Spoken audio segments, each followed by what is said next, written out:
जय Shri Krishna, Radhe Govind. Welcome back to Kanhamrit. तो आ रहा है पाप मोचनी एकादशी का व्रत। लेकिन इस बार एकादशी के व्रत को लेकर इतना ज्यादा कंफ्यूजन है क्योंकि इस बार व्रत 2 दिन तक है। 25 मार्च या 26 मार्च, कौन से दिन हमें एकादशी व्रत करनी चाहिए, कौन से दिन हम एकादशी का व्रत करेंगे तो हमें पूर्णतः फल की प्राप्ति होगी, और इसी को लेकर बहुत सारे प्रश्न हैं। आज इस वीडियो में आप लोग जानने वाले हैं एकादशी का व्रत आपको 25 मार्च को करना है या फिर 26 मार्च को करना है। पाप मोचनी एकादशी व्रत की क्या विधि है, इस व्रत को किस प्रकार से करना है, आपको एकादशी व्रत में किन किन बातों की सावधानियां रखनी है, दशमी से लेकर द्वादशी तक के संपूर्ण नियम के बारे में आप जानने वाले हो। भगवान को आपको इस दिन क्या भोग लगाना चाहिए ये भी आपको जानना है।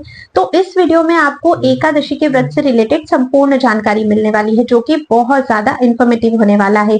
अगर आप लोगों ने पहली बार चैनल पर विजिट किया है और अभी तक सब्सक्राइब नहीं किया है तो सब्सक्राइब करके जल्दी से बेल आइकन प्रेस कर लीजिए क्योंकि आगे और भी इंफॉर्मेटिव वीडियोस आपको मिलने वाली है। चलिए इस वीडियो को शुरू करते हैं। पहले तो हमारा ये जानना बहुत जरूरी है कि पाप मोचनी एकादशी का महत्व क्या है।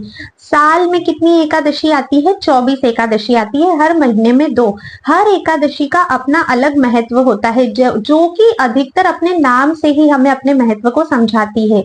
अब इस एकादशी का क्या नाम है? पाप मोचनी एकादशी, जिसका अर्थ हुआ कि इस एकादशी का व्रत करने से आपके पूर्व जन्म के साथ साथ इस जन्म के पापों का भी नाश होता है। भगवान श्री कृष्ण स्वयं कहते हैं कि इस एकादशी का व्रत करने से ब्रह्म हत्या जैसे, स्वर्ण की चोरी जैसे, मद्यपान जैसे भयंकर पापों से भी आप लोगों को छुटकारा मिलता है। अब देखिए, ऐसा तो कोई भी नहीं है जिसने अपने जीवन में किसी भी प्रकार का कोई भी पाप नहीं किया हो। हम सब अपने जीवन में जाने या अनजाने में कुछ ना कुछ पाप अवश्य ही करते हैं। तो जब हम इस पाप मोचनी एकादशी का व्रत करते हैं तो स्वतः ही हमारे वो जो पाप है वो नष्ट हो जाते हैं। पर एक बात मैं यहाँ पे क्लियर कर देती हूँ, सिर्फ पाप मोचनी एकादशी का व्रत करके ही पाप आपके नाश नहीं हो जाएंगे। व्रत आपको पूरे नियमों के साथ करना होगा। जिस प्रकार से शास्त्रों में एकादशी व्रत करने की आज्ञा दी है उस प्रकार से नियमानुसार अगर आप व्रत करते हो तभी आपके सभी पापों का शमन होता है। तो ये तो था इसका महत्व। अब जानते हैं कि इस एकादशी व्रत में आपको पूजा किस प्रकार से करनी है। तो देखिए, पूजा 2 तरह से की जाएगी। एक पूजा होती है जिसमें आप लोग पर्टिकुलर चौकी लगाते हो, जिसपे कलश रखते हो, भगवान विष्णु की, लड्डू गोपाल की, युगल सरकार की, जिन भी विग्रह सेवा आपके घर पर है उनकी आप अच्छे से पूजा अर्चना वंदना करते हो। लेकिन मैं आपको ये विधि सजेस्ट नहीं करती हूँ क्योंकि आजकल सभी का स्केड्यूल जो है वो बहुत ज्यादा बिजी हो चुका है। किसी के पास इतना टाइम नहीं होता है कि वो इस तरह से चौकी लगाकर पूजा करे।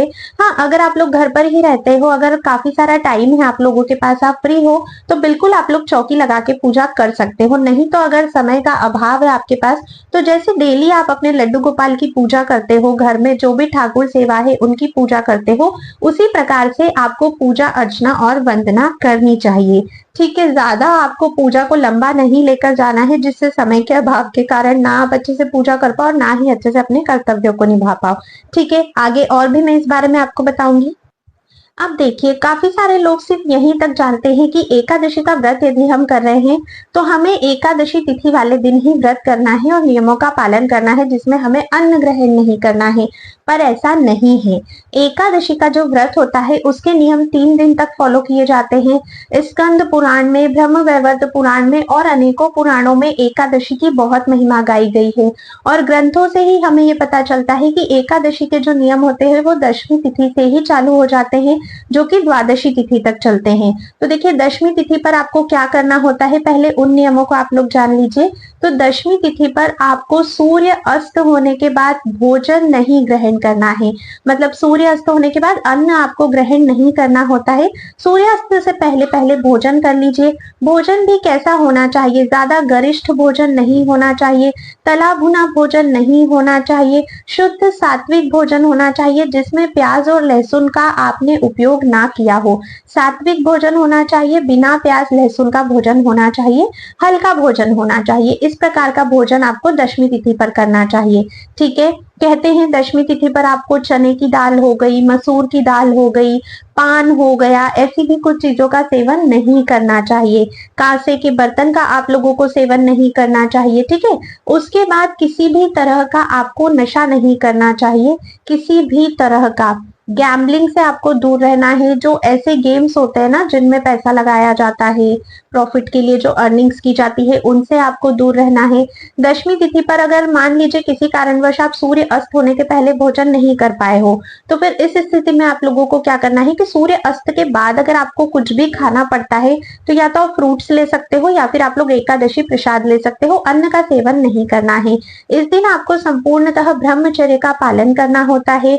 दशमी तिथि पर कहते हैं रात में हमें बेड पर भी नहीं सोना चाहिए, क्योंकि बेड को तामसिक माना जाता है।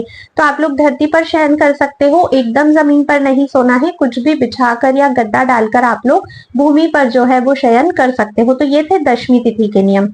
अब हम जानते हैं कि एकादशी व्रत में हमें किन नियमों का पालन करना चाहिए। तो देखिए, एकादशी का व्रत हमारा जिस दिन होता है उस दिन हमें ज्यादा देर तक सोना नहीं चाहिए। उस दिन ब्रह्म मुहूर्त में उठकर स्नान आदि से हमें निवृत्त हो जाना चाहिए। ब्रह्म मुहूर्त का समय जो होता है वो आपके यहाँ पर जब भी सूर्योदय हो रहा है उस समय से लेकर 1.5 घंटे पूर्व का समय ब्रह्म मुहूर्त का होता है। तो इस हिसाब से आप लोग अपने कार्य निपटा लीजिए। फिर हमें भगवान श्री कृष्ण की मंगला आरती करनी होती है। अभी तो गर्मियों का समय आ गया है तो लड्डू गोपाल को भी आप लोग जल्दी उठा सकते हो। मंगला आरती कीजिए, भगवान के दर्शन कीजिए, भगवान के चरण स्पर्श कीजिए। उसके बाद अगर लड्डू गोपाल की सेवा है तो कुछ ना कुछ भोग उन्हें अवश्य ही रख दीजिएगा। भोग में आप लोग दूध रख सकते हो, मेवे रख सकते हो, या जो भी आपके पास अवेलेबल है वो भोग रख दीजिए। कोई भी एकादशी का व्रत क्यों ना हो, तुलसी महारानी की सेवा, पूजा, अर्चन, वंदन बहुत अधिक इंपॉर्टेंट हो जाता है। देखिए, तुलसी महारानी जो है वो भक्ति प्रदायिनी होती है। तो इस दिन आपको तुलसी महारानी के पास जाकर भगवान की पूजा के बाद उनकी पूजा करनी है। तुलसी महारानी की पूजा में आप लोगों को चावल का यूज नहीं करना है, भगवान की पूजा में चावल का यूज नहीं करना है, सफेद तिल का प्रयोग करना है। रोली, चंदन, जल और तिल से आप लोग तुलसी महारानी की पूजा कीजिए, पुष्प अर्पित कीजिए, ठीक है, उनकी आरती कीजिए। उसके बाद आपको तुलसी महारानी की परिक्रमा करनी चाहिए। कम से कम 4 परिक्रमा करनी है, ज्यादा से ज्यादा जितना भी आपकी सामर्थ्य फिर उतनी परिक्रमा आप लोग कर सकते हो। इसके बाद अगर आपके पास समय है तो तुलसी महारानी के पास बैठकर ही अपने गुरु मंत्र का जाप कीजिएगा। गुरु दीक्षा अगर आपकी नहीं हुई है तो फिर आप हरे कृष्ण महामंत्र, जो कि है हरे कृष्ण कृष्ण कृष्ण हरे हरे, हरे राम राम राम हरे हरे, इस महामंत्र का आप लोग जब जितना आपसे हो सकता है उतना कर सकते हो। कहते हैं एकादशी वाले दिन हमें कम से कम 16 माला का जप करना चाहिए हरे कृष्ण महामंत्र या अपने गुरु मंत्र की। तो अगर आप पूरे दिन में कभी भी कर सकते हो, जरूरी नहीं है कि मॉर्निंग के ही समय में करना है, कोशिश करिए कि आप लोग ये कर सको। मंगला आरती में हम ठाकुर जी को स्नान नहीं करवाते हैं, तो अब आप अपने ठाकुर जी को स्नान करवाइए। देखिए, एकादशी के दिन ना कोशिश कीजिएगा कि भगवान को पंचामृत से स्नान करवाए, पीले कलर के वस्त्र आप लोग उन्हें पहनाए, उनकी अच्छे से पूजा पाठ करके फिर उन्हें कुछ ना कुछ भोग आपको अर्पित करना है। जैसे डेली पूजा करते हो वैसे ही पूजा करनी है। एकादशी का व्रत जो है वो मुख्यतः हम भगवान श्री कृष्ण को प्रसन्न करने के लिए करते हैं। अब भगवान कैसे प्रसन्न होते हैं? जब हम उनकी लीलाओं का गान करते हैं, चिंतन करते हैं, मनन करते हैं, ग्रंथों का पाठ करते हैं, भक्तों का संग करते हैं, साधु संग करते हैं, साधुओं की सेवा करते हैं। आप मंदिर जा सकते हो, आसपास कहीं कथा हो रही है तो वो आप अटेंड कर सकते हो। इस तरह से अगर आप लोग बाहर जाकर काम करते हो, ऑफिस जाना है, कॉलेज जाना है और कुछ काम है, तो ऐसे में फिर आप लोग क्या करोगे कि अपने मन ही मन भगवान के नामों का, लीला गान का चिंतन आपको करना है, ठीक है। क्योंकि देखिए, जीवा तो हमारी फ्री रहती है, जितना जरूरी हो एकादशी व्रत में उतना ही बोलना चाहिए, व्यर्थ की बातें नहीं करना चाहिए, किसी की निंदा चुगली है ना, फालतू की बातों में हमें नहीं पड़ना चाहिए, क्योंकि ज्यादा से ज्यादा उस दिन हमें भगवान के नामों का चिंतन करना है, भगवान के नामों का जप करना है। तो अपनी जीवा को हमें इसी कार्य के लिए यूज करना है, ठीक है। इस तरह से अपने संपूर्ण दिन को आपको व्यतीत करना है। उसके बाद आपको करनी है भगवान की संध्या पूजा। देखिए, संध्या पूजा का एकादशी वाले दिन बहुत अधिक महत्व होता है। डेली अगर नहीं भी कर पाते हो तो एकादशी के दिन तो आप लोग अपने घर में संध्या वंदन अवश्य ही कीजिएगा। तुलसी महारानी के समक्ष घी का दीपक अवश्य ही प्रज्वलित कीजिए, अपने घर के मंदिर में ठाकुर जी की पूजा कीजिए। और फिर इसके बाद कहते हैं, देखिए, एकादशी की जो रात्रि होती है वो सोने के लिए नहीं होती है। इस दिन हमें रात्रि जागरण करना चाहिए, तभी हमें अपने व्रत का पूर्ण फल प्राप्त होता है। अब बहुत सारे लोगों लोगों का कहना होता है कि नेक्स्ट डे हमारा स्कूल है, कॉलेज है, ऑफिस है, तो हम जाग नहीं सकते। ऐसे में आप लोग इतना कोशिश करिए कि एटलीस्ट मिडनाइट तक आप लोग जागिए, जो कि रात्रि 12 बजे का समय होता है। तब तक आप लोग जागिएगा, उसके बाद हो सके तो फिर आप लोग सो सकते हैं। फिर नेक्स्ट डे आप लोग ब्रह्म मुहूर्त में उठ जाइए, जो कि द्वादशी का दिन होता है। एकादशी के व्रत का जो सबसे बेसिक नियम होता है वो तो ये होता है कि आपको अन्न का सर्वथा त्याग करना है। इस व्रत में किसी भी स्थिति में आपको अन्न का प्रयोग ना खुद करना है और ना ही किसी और को करवाना है। यहाँ तक कि गौ माता की सेवा भी अगर आप करते हो तो उन्हें भी आपको इस दिन अन्न नहीं देना है। ठीक है, इस बात का आप ध्यान रखिएगा। कोई घर पे दान मांगने भी आ रहा है तो उसे भी आप अन्न मत दीजिएगा। कुछ भी फ्रूट्स या कुछ भी आप दे सकते हो, पर अन्न आपको ना इस दिन खाना है और ना ही किसी को खिलाना है। कहते हैं एकादशी महारानी जिस दिन भी रहती हैं उस दिन कलयुग का जो वास होता है वो अन्न में होता है। इसीलिए अन्न को एकादशी व्रत में सर्वथा वर्जित किया जाता है। ये एकदम बेसिक सा नियम था। ठीक है, इसके बाद बात करते हैं द्वादशी की। तो देखिए, द्वादशी के दिन हमें अपने व्रत का पारण करना होता है। हर एकादशी के व्रत के पारण का जो समय है वो अलग अलग होता है। हर एकादशी पर व्रत का पारण कैसे करना है, समय क्या है, उसकी वीडियो आपको चैनल पर मिल जाएगी। पाप मोचनी एकादशी व्रत के पारण की वीडियो भी आपको चैनल पर मिल जाएगी, आप उसे आगे चेकआउट कर सकते हैं। ठीक है, पारण की संपूर्ण विधि, किस चीज से पारण करना है, सब मैं आपको उस वीडियो में बताऊंगी। द्वादशी तिथि के नियम में आप इतना समझ लीजिए कि उस दिन भी आपको एक ही समय भोजन करना होता है। जिस समय आप पारण कर रहे हो उसी समय आप पेट भर भोजन कर सकते हो। ठीक है, फिर बाद में आपको भोजन नहीं करना होता है। अब हमें इस दिन भगवान को भोग क्या लगाना चाहिए, तो देखिए पाप मोचनी एकादशी है। इस दिन जो भी आपके पास अवेलेबल है वही आप भगवान को प्रेम से, भक्ति पूर्वक भाव से भोग लगाइएगा। ठीक है, जैसे मौसमी फल, जो भी नया नया फ्रूट इस टाइम आया होगा उसका भोग आप अवश्य ही लगाइएगा। उसके बाद दूसरा, जो भी आपके पास अवेलेबल है, जो भी आप प्रेम से भगवान को अर्पित कर सकते हो वही भोग आपको भगवान को लगाना चाहिए। इसके बाद अब बात करते हैं कि एकादशी का व्रत हम लोग कैसे करें। तो देखिए, व्रत के भी कुछ टाइप्स होते हैं और जिस भी हिसाब से आप व्रत करते हो उसी हिसाब से आपको आपके व्रत के फल की प्राप्ति होती है। सबसे जो सर्वोच्च व्रत माना गया है वो निर्जल व्रत होता है, जिसमें जल का भी सेवन नहीं करते हैं। मतलब कुछ भी नहीं आपको लेना है, जल भी नहीं लेना है। अगर आप ऐसे नहीं कर सकते हो तो आप सजल कर सकते हो, जिसे कहते हैं कि जल के साथ आपने व्रत किया है, जिसमें सिर्फ आप जल ही ग्रहण करते हो। अगर ये भी संभव नहीं होता है तो फिर आप सफल कर सकते हो। सफल का मतलब होता है कि आप फलों का सेवन कर सकते हो और दूध का सेवन कर सकते हो। ठीक है, जो भी नेचुरल फल, जो भी हमें माँ प्रकृति से डायरेक्ट फल मिलते हैं उनका सेवन वैसे ही करना है। ऐसा नहीं करना है कि एप्पल है तो उसे कट करके उस पर काली मिर्ची और नमक लगाकर खाया जा रहा है। खीरा अगर आप लोग खा रहे हो तो खीरे पर नमक, ऐसा नहीं होता है। डायरेक्ट ही आपको उसको कंज्यूम करना है जैसा माँ प्रकृति से हमें मिला है। अगर सफल भी आप लोग नहीं कर सकते हो तो फिर आप लोग एकादशी प्रसाद पे कर सकते हो, जिसमें काफी सारी चीजें हैं जो लोग आप खा सकते हो। जैसे राजगिरे का आटा खा सकते हो, कुट्टू का आटा खा सकते हो, मूंगफली का दाना, आलू और काफी सारी चीजें खा सकते हो। देखो, चैनल पर ना मैंने ऑलरेडी एक प्ले लिस्ट बनाई है जिसका नाम है एकादशी इंपॉर्टेंट वीडियोस। उसमें एकादशी व्रत के संपूर्ण नियम मैंने अच्छे से डिटेल में समझाए हैं।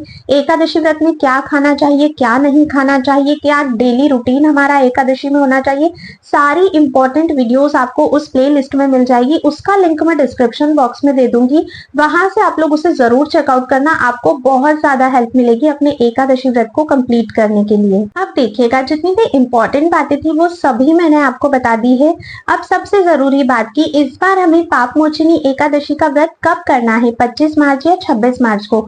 तो देखिए, मैं आपको क्लियर कर देती हूँ, एकादशी की जो तिथि है वो पूर्णतः इस बार 25 मार्च 2025 की ही है। उदया तिथि के अनुसार हम लोग हर एकादशी का व्रत करते हैं, वो 25 मार्च की है। सूर्योदय के समय जो तिथि हमें मिल रही है 25 मार्च को, वो भी एकादशी की ही तिथि है। नेक्स्ट डे सूर्योदय के समय हमें द्वादशी तिथि मिल रही है, यानी कि 26 मार्च को। लेकिन इस बार इतना कंफ्यूजन इसलिए है क्योंकि इस बार की जो पापमोचनी एकादशी है ये बहुत ज्यादा स्पेशल एकादशी है। नॉर्मली जो हम एकादशी करते हैं उससे कई अधिक पुण्यफल देने वाली है। देखिए, अगर आप देखोगे सुनोगे तो काफी सारी जगह पर एकादशी का जो व्रत है वो 25 मार्च 2025 को ही किया जा रहा है, लेकिन हम ऐसा नहीं करेंगे। हम एकादशी का जो व्रत है वो 26 मार्च 2025 को करेंगे और उसका सबसे बड़ा कारण ये है कि 26 मार्च 2025 को है व्यंजुली महाद्वादशी और शास्त्रों में ये आज्ञा की गई है कि जब भी कोई महाद्वादशी होती है तो एकादशी तिथि में व्रत ना करते हुए प्राणी मात्र को महाद्वादशी का सम्मान करते हुए महाद्वादशी तिथि में व्रत करना चाहिए, जिससे उसका एकादशी व्रत और महाद्वादशी व्रत दोनों संपूर्ण होता है। किसी तरह का कोई दोष या अपराध तो नहीं लगता है, लेकिन उसे एक एकादशी करने के फल के बजाय कई अधिक गुना एकादशियों के करने के फल की प्राप्ति होती है। इसीलिए इस बार जो पापमोचनी एकादशी का व्रत है वो 26 मार्च 2025 को रखा जाएगा। अब आपके मन में बहुत सारे क्वेश्चन आ रहे होंगे कि जब 25 को एकादशी है तो हम 26 को क्यों करें? अब ये महाद्वादशी क्या होती है? ये व्यंजुली महाद्वादशी क्या है? कौन से ग्रंथ में लिखा है? कहाँ लिखा है? ऐसे काफी सारे क्वेश्चन मैं समझ सकती हूँ। इसीलिए आप लोगों के इन सभी क्वेश्चन के समाधान के लिए पहले ही मैं ऑलरेडी चैनल पर वीडियो अपलोड कर चुकी हूँ, जिसमें मैंने डिटेल में बताया है कि 25 मार्च को एकादशी न कर हम लोग 26 मार्च 2025 को एकादशी क्यों कर रहे हैं। और देखिए इसका ना बहुत बहुत अधिक महत्व है। अगर आप 26 मार्च को एकादशी करते हो, एक बार आप उस वीडियो को जाकर अवश्य ही देखें। उसका लिंक मैं आप लोगों को डिस्क्रिप्शन बॉक्स में प्रोवाइड कर दूंगी। आपके जितने भी डाउट्स है सभी क्लियर हो जाएंगे। फिर आप स्वयं निर्णय कर सकते हैं कि आपको 25 मार्च को एकादशी करनी है या फिर आप लोगों को 26 मार्च को एकादशी करनी है। 25 को भी सही है, 26 को भी सही है, लेकिन 25 को करते हो तो एक एकादशी के करने के फल की प्राप्ति होगी, लेकिन वहीं अगर 26 मार्च को एकादशी करते हो तो कई अनंत गुना एकादशियों के करने के फल की प्राप्ति आप लोगों को होने वाली है। तो आज की वीडियो में बस इतना ही था। आई होप एकादशी व्रत से रिलेटेड जितने भी आपके कंफ्यूजन से, जितने भी आपके डाउट्स है, वो सभी इस वीडियो में दी गई जानकारी से क्लियर हो गए होंगे। अगर अभी भी कोई भी शेष आपका डाउट बचता है तो आप लोग मुझे कमेंट करके अवश्य ही पूछ सकते हो।